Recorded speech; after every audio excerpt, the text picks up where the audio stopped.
First of all, I like to see the context of this is my presentation for stage. First, I like to maybe give you the overview, where is the location of the Palu, Kororo. It is the place that is three major earth plate that is made near Palu. So the disaster is already being investigated for many years by the researcher, and since a lot of earthquake happen over there, some resilience capacity was already built by their culture, including the name of the localized name of the disaster, such as liquefaction. They have the special word for it. The name is Nalodo. So it was kind of historical event for a lot of disaster. And this is what happened in Indonesia. So since we are in the ring of the fire, this is the map that shows disaster of the earthquake from 1900 until now. And in the last 10 years, from 2005 to 2015, there are 1,800 disaster events. Not all result into the tsunami. So this is the record of the tsunami for the last 10 years. The red one is the biggest one, the Aceh tsunami, and this is the latest one, the Palu disaster. This is what happened in 28 September of 2018. So first we have 7.7 earthquake in here in the coast, the bay. The first has three impact. First in the inland area, because unfortunately we have quite high groundwater table in this area. We have liquefaction, and induce also the secondary disaster, the flash flood and the landslide. In the coastal area, it's also induced the liquefaction and land subsidence. But since the fault line is well through to the bay, there are landslide also in the seabed, and it create tsunami. At that time, as I remember, between the earthquake and the tsunami, it less than 10 minutes, 15 minutes. So many scientists think that some early warning will be quite impossible in the future. Since it was a very big disaster with a lot of displaced persons and casualties, our government create special task force to plan, and myself at that time chair the working group number 2 about the regional infrastructure recovery. And compare with the other disaster in Aceh, we didn't create special bodies, but most of the tasks still executed by consortium of the government. This is the consortium of the central government and the 4 district governments. And as for working with the donors, at that time the government of Indonesia also received a lot of support from the donor partner. So sometime before, maybe in previous disaster in Aceh, many donors working in the same area. So sometimes it create different policies. And for this Palu, our government policy try to locate and make to have some priorities for each donor. For instance, for infrastructure and public facilities, the major actor for the donor is the JICA. For the housing and water resources, the ADB. The housing sector is the World Bank, and the national policy of disaster resilience will help by the World Bank. This is the concept of the Build Back Better strategy in Palu.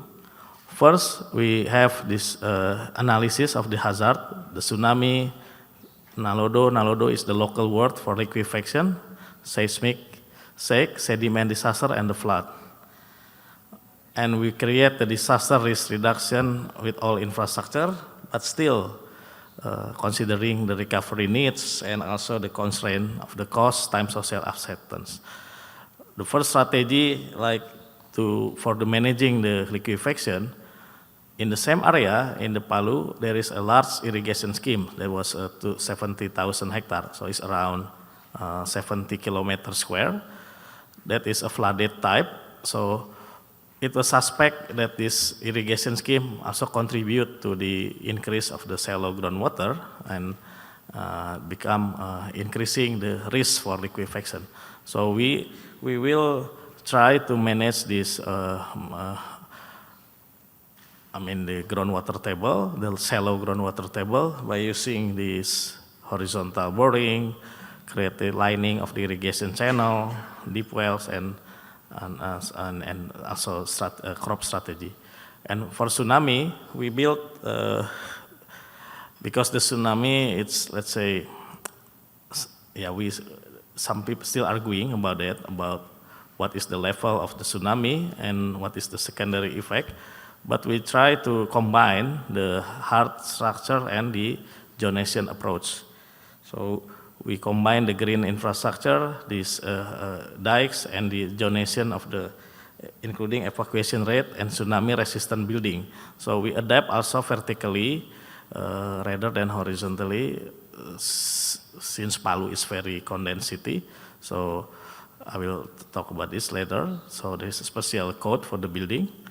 And second, disaster, we check every building and try to make some retrofit of it. And also for the transportation sector, we analyze the road network that will, at that time, was not function well during the disaster. So it create a lot of congested. So we will work on the redundancy. It means if there is another disaster struck, we still have the transportation connection. And this is the criteria we utilize for resilience of the infrastructure. So all the infrastructure rebuilt in Palu should be considered for the earthquake. For tsunami, mostly we have two strategy to really build, to really taking account in the coastal area only, but we also combine with avoidance for the public facilities, or also the broadcasting or communication station like the antenna and the station. And the other we create for the liquefaction, mostly we taking account for the harbor, sea dike, river dike, and the water supply to really taking account the liquefaction into the structural design. But the rest will be to avoid the risk.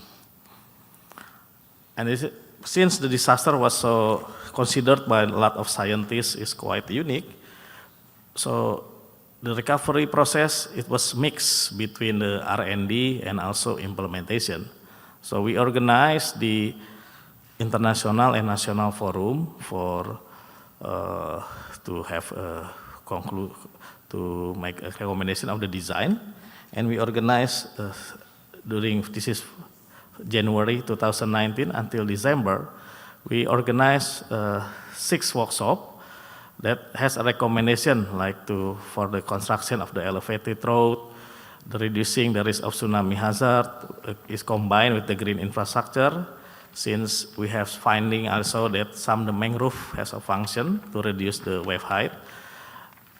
And at the third recommendation is tsunami disaster risk reduction should consider the possibility of future threats. So it means we cannot build in single scenario, like we built the infrastructure just to design the 2018 earthquake. We should consider the future threat or the other disaster scenario. And this is the illustration of what is agreed about the overall tsunami prevention design. This is the bay, and this is the existing road. Existing road was here, and the bridge was was destruct, and then it will retreat to the new location with also some elevated road will build to help to combine with the green zone to help to reduce the wave height to the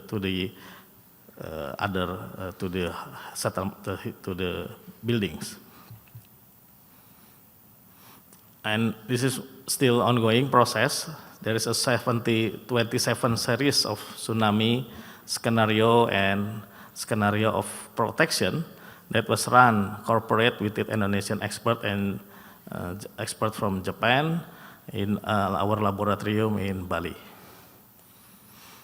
And as for the future, we also investigate the possibility of the megathrust. That is the earth plate that is not moved for many years, but there is some historical record, this extreme earthquake. So we prepare for at least 5 of the megathrust, that is the Mentawai Pagai here, and then the Sunda plate, Central Java, East Bali, Northern Sulawesi, and in the Ambon, Papua, Buru Selam, Halmahera, and Papua. Okay, and then that was let's say the work that is really intensive in the last 2 years. So for the national level, to bring more commitment in especially for funding and policy after the disaster, we put this recovery project into our national development planning document. We prioritize in the next medium development plan 2020-2024 that this Palu reconstruction and the other disaster resilient infrastructure as the priorities. And as a result, we also adapt that one into the policies, that strategy in every criteria for this building disaster resilient infrastructure, especially for the new infrastructure. First, like we put the strategy because we feel that in the national level, actually the disaster resilient policy is already well taken, but in the regional policies, in the districts and the province, they need to be more aware and to do the disaster resilient implementation. And the second policy is to review and retrofit all the development and rehabilitation of the infrastructure. And the third one was try to give more integrated early warning system and emergency response. And the number 4 is still use the restoration and conservation of the natural infrastructure. Okay, this is conclude my presentation. Thank you very much.